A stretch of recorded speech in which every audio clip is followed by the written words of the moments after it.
Otep, cher Kamit, aujourd'hui c'est question-réponse. Je vais comme ça apporter des éléments de réponse aux questions que vous avez posées durant la semaine. Je rappelle que question-réponse est un épisode spécial pour les abonnés afin que vous puissiez évoluer en même temps que ceux qui font partie officiellement de l'école. Donc posez vos questions, que ce soit lié au thème du jour ou pas. Posez vos questions dans l'espace commentaire en bas de la vidéo la plus récente et je répondrai. Alors, la première question. Comment avoir vos livres étant au Cameroun? Vous me contactez directement. Il y a mon numéro qui est toujours disponible dans la plupart de mes vidéos. Voilà, vous me contactez directement par WhatsApp, par Telegram. Une fois le paiement fait, je vous enverrai le livre. Je rappelle que les livres sont disponibles en espèces et aussi en version numérique. Quelle est la différence entre le troisième œil et le quatrième œil? Ne prêtez pas attention à cela, à la différence. Voilà, vous voyez tout simplement qu'il y a les yeux physiques et les yeux spirituels. Sinon, vous voulez entrer dans les détails, vous allez vous fatiguer. Vous allez arriver, on va vous parler de cinquième, sixième, septième œil, tout ça, ça ne sert à rien. Voilà, essayez tout simplement concentrer sur le fait qu'il y a les yeux physiques et les yeux spirituels. Comment se connecter à une fréquence? Voilà, vous voulez connecter à la fréquence du mariage pour un célibataire. Vous voulez vous connecter à la fréquence de l'argent pour quelqu'un qui a des difficultés financières. La première des choses, c'est de se purifier. Parce qu'on dit souvent, si vous voulez attirer ce que vous voulez, libérez-vous de ce que vous ne voulez plus. Donc, vous vous purifiez d'abord. La deuxième étape, ce sera de se mettre sous les conditions adéquates. Vous voulez faire dans les affaires, vous êtes purifié, vous vous renseignez, prenez des informations et des formations sur les investissements et vous essayez aussi d'avoir des contacts et ça vous permettra donc le moment venu, quand il y aura des finances, vous saurez où investir. C'est pareil, vous êtes célibataire, vous avez fait des purifications, mais il faudra aussi que vous essayez de rencontrer des personnes dans des endroits particuliers. N'allez pas rester à la maison, attendre l'âme sœur, entre guillemets. Que cette âme sœur-là vienne frapper à votre chambre et dit qu'elle est amoureuse de vous. Voilà, c'est pas possible. Donc voilà. Comment effectuer le voyage astral à partir d'une paralysie du sommeil? Notez que la paralysie du sommeil facilite plutôt les sorties du corps, pas forcément le voyage astral, c'est les sorties du corps. Quand vous êtes paralysé, il suffit tout simplement de visualiser que vous êtes hors de votre corps et vous imaginez ce que vous avez envie de faire. Le plus important, c'est de garder la paix intérieure, ne pas paniquer. Quand vous êtes déjà initié, on vous a paralysé, vous sortez de votre corps, vous prenez un outil de défense et vous vous occupez de la personne qui vient vous perturber. Voilà.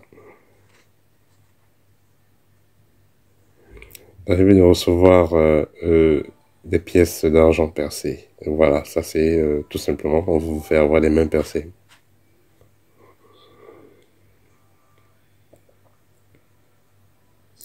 À quel moment on demande aux gens des loges de coucher avec des personnes de même sexe? Déjà, ça dépend de la loge dans laquelle vous êtes. Et généralement, c'est quand vous êtes déjà avancé. Au départ, on ne vous demande pas des choses compliquées.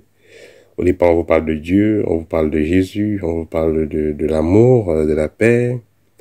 Mais plus vous passez en rade, à un moment donné, vous vous rendez compte que tout ce qu'on doit toujours parler jusqu'à là, ce n'était que l'inverse. Voilà.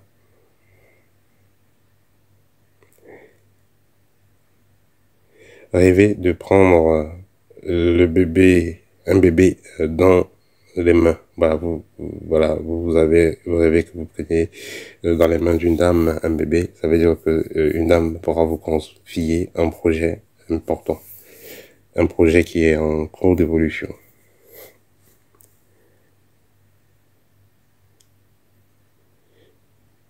Peut-on guérir dans la spiritualité kamite sans tuer les animaux? Bien entendu. D'initier kamite de cette ère du Verseau, cet initié-là qui est dans la mat, pour guérir, il aura besoin des plantes, il aura besoin de la terre, il aura besoin de l'eau, il aura besoin du feu, il aura besoin du verbe. Voilà, il n'aura pas besoin du sang. Où peut-on jeter les vêtements usés, les sous-vêtements, les ongles? Voilà. Les cheveux, voilà, moi j'ai dit, vous emmagasinez cela. À un moment donné, vous pouvez brûler cela. Vous gardez, à un moment donné, vous allez entasser et brûler. Et la cendre de ça, vous allez enterrer naturellement. Peut-on détruire un sortilège jeté par des gens en Afrique? Donc vous êtes en Europe et vous avez un sortilège qu'on vous a jeté depuis l'Afrique. Bien entendu, vous pouvez le détruire.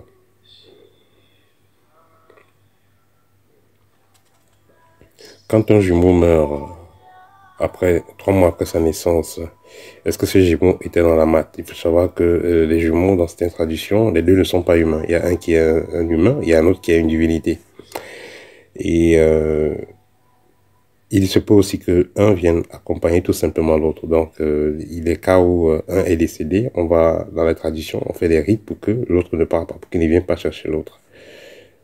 Et il faut se noter qu'il y a des personnes, naturellement, euh, pas naturellement en tant que tel, il y a des personnes à la base qui sont jumeaux, c'est-à-dire que la personne, il devait être deux, et une personne seulement, la femme accouche seulement un seul, parce que l'autre part, ou bien elle a une fausse couche et tout ça, voilà, ou elle a une fausse couche, la maman qui est enceinte a une fausse couche, et elle devait accoucher deux, mais finalement elle accouche un seul. Donc il y a des cas comme ça qui arrivent, mais ce qu'on va retenir, c'est que les jumeaux sont des gens assez particuliers, et si il arrive qu'un jumeau soit décédé, ce que son frère aura à faire, c'est juste de garder sa fréquence élevée, et il pourra toujours, tant que la fréquence le permet, tant que sa propre fréquence le permet, tu pourra toujours communiquer avec son jumeau. Voilà. Comment comprendre l'essoufflement des oreilles? L'essoufflement des oreilles, ça va dépendre de quel type d'exercice spirituel vous faites et du taux vibratoire de l'environnement.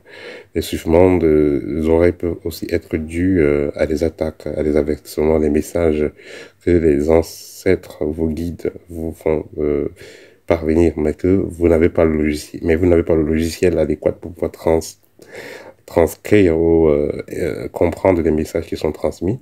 Et vous entendez donc des bruits comme des avions qui s'envolent ou bien le moteur d'avion et tout ça. Mais avec le temps, vous allez comprendre exactement de quoi il est question. Ce que vous allez faire chaque fois que vous avez des pareils bruits, le lendemain, posez-vous la question, qu'est-ce que vous avez mangé, qu'est-ce que vous avez fait? Et observez aussi comment la journée ou la nuit, donc comment la nuit s'est passée, comment la journée qui suit s'est passée. Est-ce que vous avez été chanceux? Est-ce que vous avez été forceux? Est-ce que les choses étaient bien? Vous étiez en bonne santé ou pas? Voilà. Et vous saurez donc, chaque fois que le même son viendra, vous saurez donc à peu près ce qui vous attend.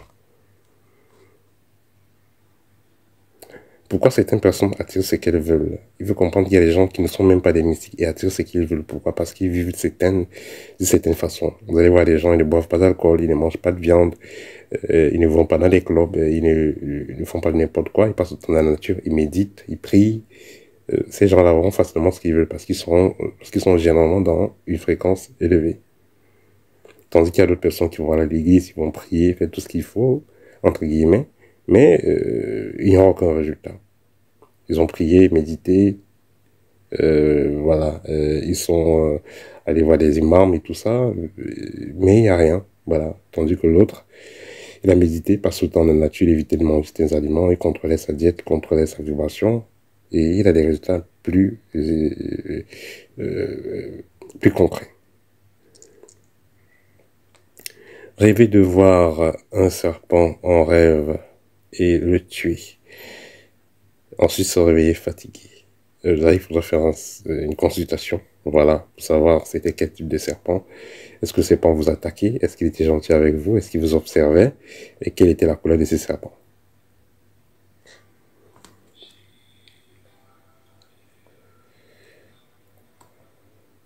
Les pactes, ce que les gens signent pour devenir riches, ça correspond à combien d'années? Vous pouvez signer un pacte pour devenir riche et vous mourrez le lendemain. Vous signez un pacte et vous mourrez même là un mois. Voilà, donc il n'y a pas de durée déterminée. Parce que ce qui importe à ces gens-là, c'est le sang. Donc, tant que vous êtes capable de faire les sacrifices, ils seront toujours là pour vous épauler.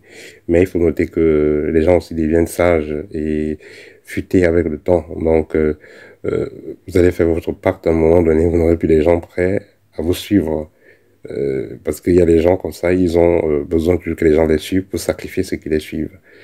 Et voilà, je vais prendre l'exemple d'une personne, par exemple, qui va toujours avoir une dizaine de jeunes derrière lui pour les offrir à manger, à boire, les faire des cadeaux.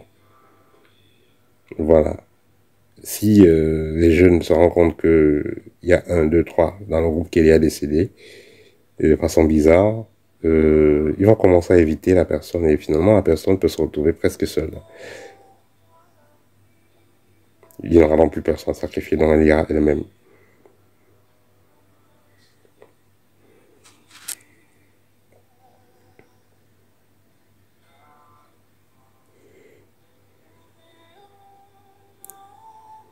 Les personnes qui travaillent avec des esprits pour avoir des avantages, euh, alors, ces personnes qui travaillent pour avoir des avantages, il y a plusieurs types d'esprits. Euh, Plus l'esprit est puissant, plus aussi il y aura des demandes. Et vous allez voir des gens, par exemple, comme les Bretons qui vont utiliser les esprits qui sont dans les statuettes, ici, qui vont leur permettre de convaincre la clientèle. Il y en a qui vont aussi utiliser ce même type d'esprit dans les boutiques, ainsi de suite. Ça les permettra d'attirer la clientèle, ils auront beaucoup d'argent, mais à un moment donné, ces esprits-là aussi auront besoin de sacrifices.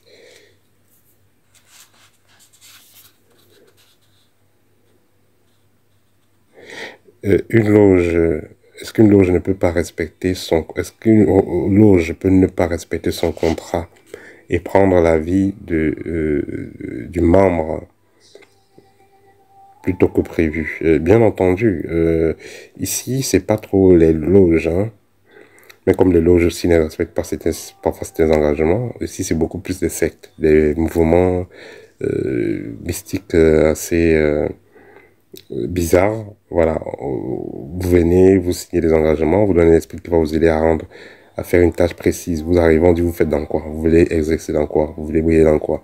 Vous dites par exemple, vous faites dans la musique, on vous donne un esprit de musique. Vous voulez dans le commerce et tout, ou dans le sport. Bref, on vous donne un esprit qui va avec ce que vous voulez faire. Et on vous donne les conditions. Vous pouvez vous dire aussi à un moment donné de faire des sacrifices. Tant que vous allez faire des sacrifices qu'on vous a demandé, c'est pouvoir fonctionneront parce que ces gens contrôlent l'esprit et vous serez tranquille entre guillemets. Mais quand vous allez refuser de faire les sacrifices, on va appuyer le bouton déranger sur l'esprit et l'esprit va commencer à vous emmerder. Voilà. C'est comme ça que vous voyez votre vie va en bourrique. Donc il y a des cas qui sont exactement comme ça. On vous donne les esprits et ces esprits-là, on vous contrôle avec. Voilà, chers amis, c'était tout pour aujourd'hui. Je pense que c'était la dernière séance questions-réponses pour l'année 2024. Voilà, on va se dire à très bientôt pour une nouvelle épisode questions-réponses au TEP.